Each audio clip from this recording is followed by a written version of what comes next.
안녕하십니까. 목요일 JTBC 낮 뉴스입니다. 경찰이 이달부터 공공기관 채용 비리에 대해서 대대적인 단속을 벌이고 있습니다. 전주방송이 연속 보도한 완주군 의원 일가족 공무원들의 채용 의혹에 대해서도 경찰이 내사에 들어갔습니다. 채용 비리 수사에 신호탄이 될 것으로 보입니다. 정원익 기자입니다. 2년 전 완주 한 군의원의 아들이 완주군 환경미화원으로 채용되는 과정에서 여러 가지 의혹들이 불거졌습니다. 그 뒤 해당 군의원의 제부는 물론 며느리도 완주군 공무원인 것으로 확인됐습니다.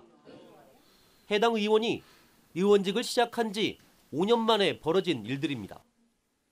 경찰이 일가족 공무원 채용 문제에 대해 내사에 들어갔습니다. 해당 의원이 자신의 지위를 이용해 일가족을 공무원으로 만들기 위해 압력 등을 행사했는지 여부가 쟁점입니다. 담당 공무원들이 개입했는지에 대해서도 집중적으로 살펴볼 예정입니다. 그때 관련된 그 서류 일체는 지자체 지금 요구해서 지금 받은 상태고요. 그때 담당 공무원하고 실무자, 과장 앞으로 조사할 예정입니다. 경찰이 이달부터 공공기관 채용 비리에 대해 집중 단속을 벌이고 있는 가운데 이번 사건은 채용 비리 수사에 신호탄이 될 것으로 보입니다. 시민단체들은 그동안 온갖 의혹과 소문이 파다했다며 철저한 수사를 촉구했습니다. 여러 가지 의혹들이 있었는데 이번에 경찰에서 조사를 시작을 한 김에 앞으로 이제 이런 의혹들이 없게끔 이번 기회에 철저하게 조사해서 이미 일부 관련 공무원을 불러 조사한 경찰은 최대한 빠르게 수사를 진행할 계획이라고 밝혔습니다. JTBC 뉴스 정원익입니다. 군산의 한 고등학교가 체육 특기생을 받아달라는 도의원의 요구를 거절해서 보복성 감사를 받게 됐다고 주장해서 파문이 일고 있습니다. 김진영 기자가 취재했습니다. 농구 체육 특기생을 육성하는 군산의 한 고등학교입니다. 지난 8월 전라북도 최인정 도의원은 학교 측에 전화를 걸어 진학을 앞둔 골프 특기생 한 명을 받아줄 것을 요구했습니다. 학교 측은 골프 연습장과 지도 교사가 없어 받아들이기는 어렵다며 거절했습니다. 학교는 한 달 뒤에 전라북도 의회로부터 행정사무감사를 위해 최근 3년간 시설비 관련 예산과 집행 현황을 제출하라는 공문을 받았습니다.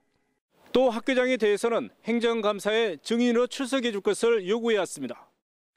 학교 측은 지난해 정기감사에서 별다른 지적이 없었는데 또다시 감사를 받는 것은 납득하기 어렵다는 입장입니다. 학교 측은 도 의원의 요구를 거절하자 감사로 이어지지 않았는지 보복성 감사를 의심하고 있습니다. 다른 학교에다가 요청한 걸로 알고 있습니다. 그러면 거기서도 받지 않겠다고 했지 않습니까? 그런데 저에게만 출석 요구를 하고 저희 학교만 감사 자료를 요구하고 최인정 도의원은 골프 특기생의 진학을 요청한 것은 맞지만 보복성 감사는 아니라는 해명입니다. 학교 현장에서의 현실과 또 우리 교육위원회에서 바라보는 또 이상적인 정책과는 분명히 괴리감이 있을 수도 있다라는 것 때문에 출석 요구를 했고 그래서 우리 의회에 와서 같이 소통하자고 하는 것인데 전라북도 교육청은 중학생 체육특기생의 진학은 9월에 신청서를 받아 한 달 뒤에 고등학교를 배정하고 있습니다. 이 같은 절차까지 무시하면서 현역 도의원이 특정 체육특기생의 진학을 위해 굳이 직접 나서야 했는지 시민들의 시선이 따갑기만 합니다. JTBC 뉴스 김진영입니다. 무주군이 지역 주민들의 소득 향상을 위해서 한우 식당을 운영하겠다며 수십억 원을 들여서 건물을 지었습니다. 냉장고와 집기까지 다 들여놓았지만 운영하겠다는 사업자가 없어서 문도 열지 못하고 있습니다. 오정현 기자가 전합니다. 무주군 만남의 광장에는 비어있는 두 동의 건물이 있습니다. 올해 3월에 완공된 이 건물은 무주군이 정육식당을 염두에 두고 건립한 겁니다. 냉동 냉장 시설은 물론 주방 도구도 들여놓고 손님용 테이블까지 갖췄습니다. 13억 원이나 들여 건물을 짓고 내부 시설도 갖췄지만 시설을 운영할 사업자가 나오지 않아 계속 놀리고 있습니다. 저 아주 사용 안 하고 있어요. 이거 하려고 볼까? 또 고깃집이 한다는 것 같은데 2층에도 뭐 테이블 다 돼 있는 거예요. 바로 옆 건물도 역시 텅 비어 있습니다.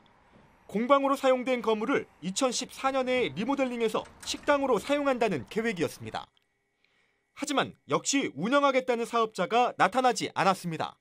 옆에 있는 건물은 지금 한 4년 돼가고요. 제가 듣기로는 두 대가 한식당이라고 들었는데. 무주군은 민간 사업자가 나타나지 않자 결국 어죽식당으로 운영하기로 했지만 세 차례나 실시한 공모가 모두 유찰됐습니다. 전통 식품을 해가지고 그렇게 해보려고 했어요. 업체들이 신청 안 한 겁니까? 예, 그렇죠. 1차, 2차, 3차가. 예.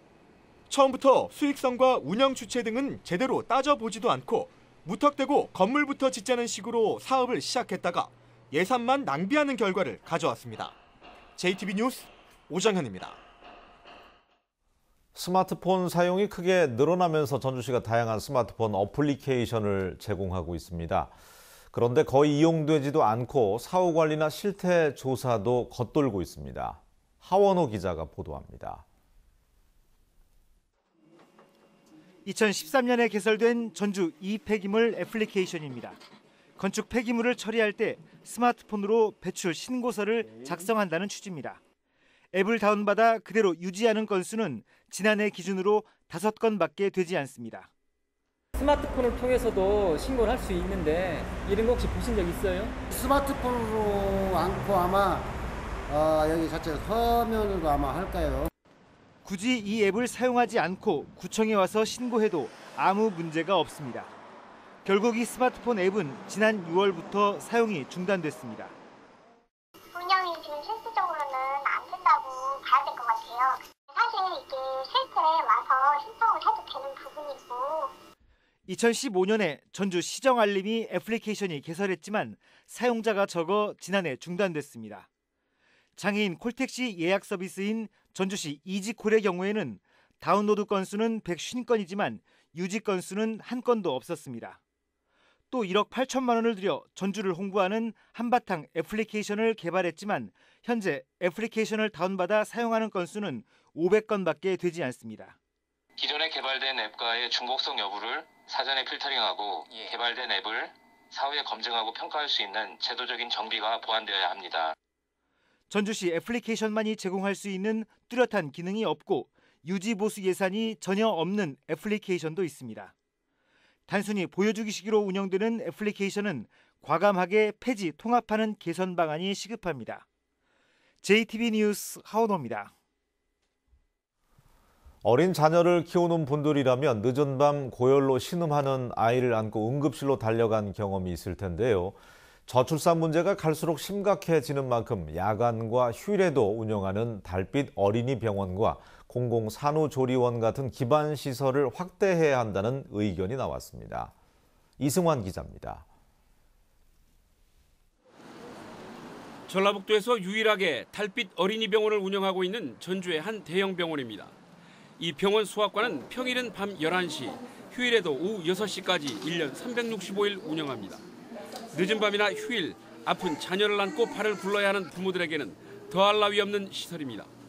특히 애들은 밤에 열이 뜨거든요. 그때 바로 달려올 수 있는 가까운 병원이 여기가 있어서 너무 좋아요. 하지만 이 같은 달빛 어린이 병원은 도내에 단 한 곳뿐입니다. 전라북도의 박재만 의원은 군산과 남원, 진안의료원에 소아청소년과를 전공한 공보의를 배치하면 이런 의료 혜택을 더욱 확장할 수 있다고 제안했습니다. 전라북도가 특별한 예산 지원을 하지 않아도 충분히 달빛 어린이 병원을 운영할 수 있다는 것입니다. 결국은 전라북도가 얼마나 의지를 가지고 있느냐의 문제입니다. 박 의원은 이들 의료원에 공공산후조리원을 설치하면 출산 환경도 한층 개선할 수 있다고 말했습니다. 실제로 출산율 1위를 도맡아온 전라남도는 해남의료원에 공공형 산후조리원을 설치해서 산모들의 부담을 많게는 사설시설의 6분의 1 수준까지 줄여 높은 호응을 얻고 있습니다. 저출산 고령화의 근본적인 대책은 무엇보다 아이를 마음 놓고 낳아서 키울 수 있는 환경을 만들어줘야 한다는 의견은 인구 절벽이 현실이 된 전라북도에서도 주의 깊게 되새겨야 할 대목입니다. JTB 뉴스 이승환입니다. 군산시 2호 장난감 도서관이 소룡동에 문을 열고 본격적인 운영을 시작했습니다. 임실군이 이번 주말 제2회 아삭아삭 김장 페스티벌을 개최합니다. 시군 소식 조창현 기자입니다.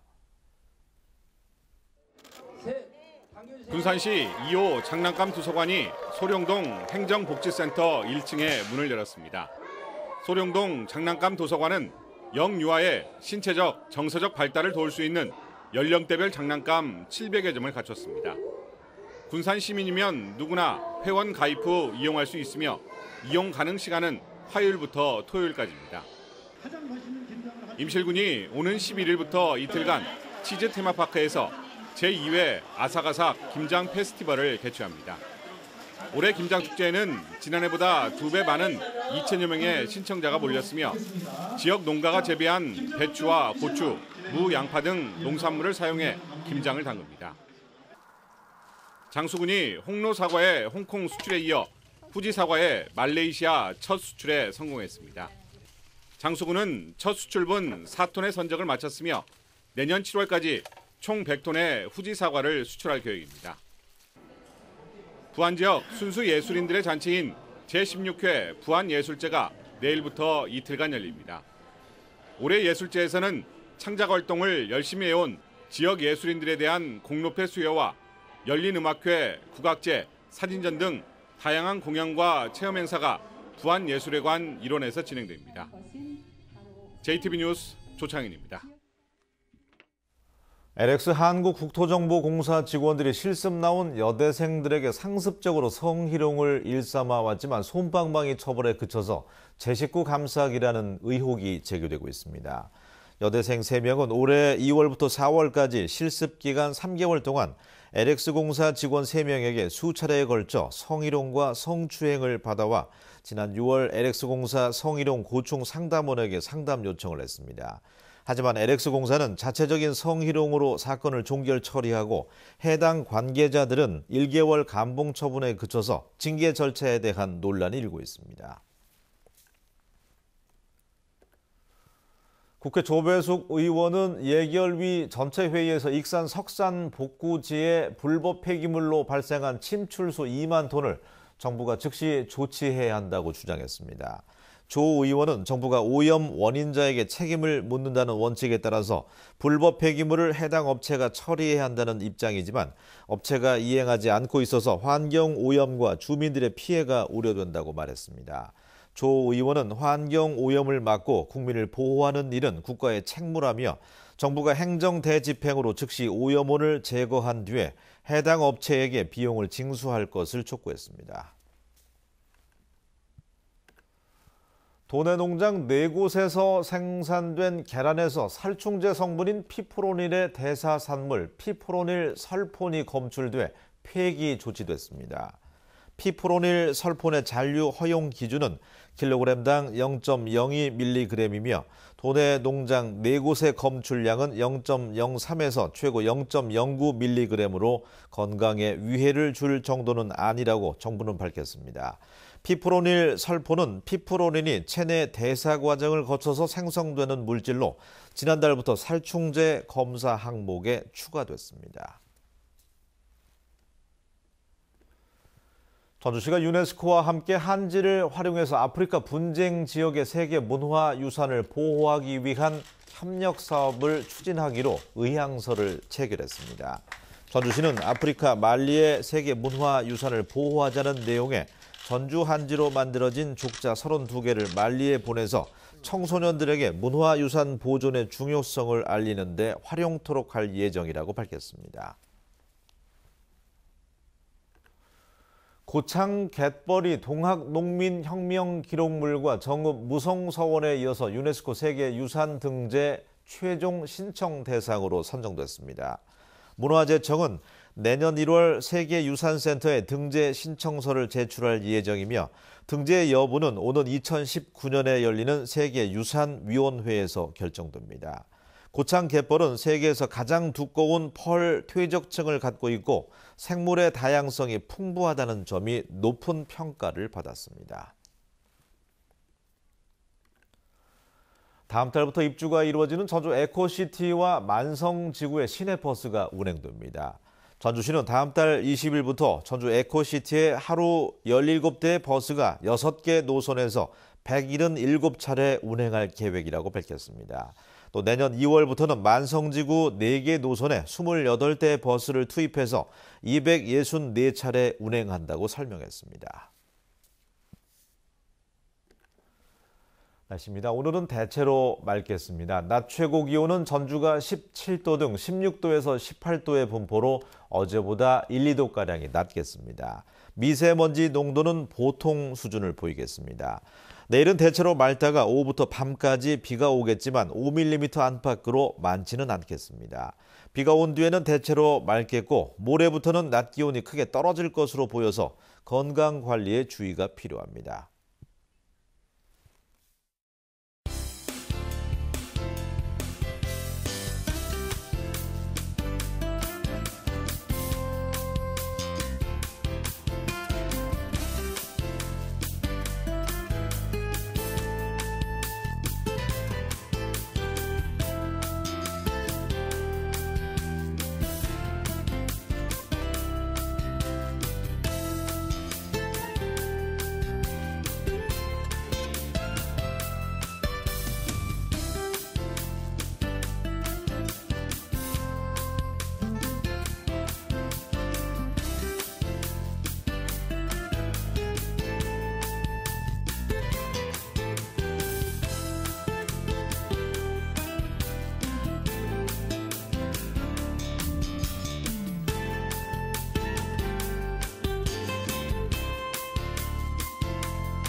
뉴스를 마칩니다. 고맙습니다.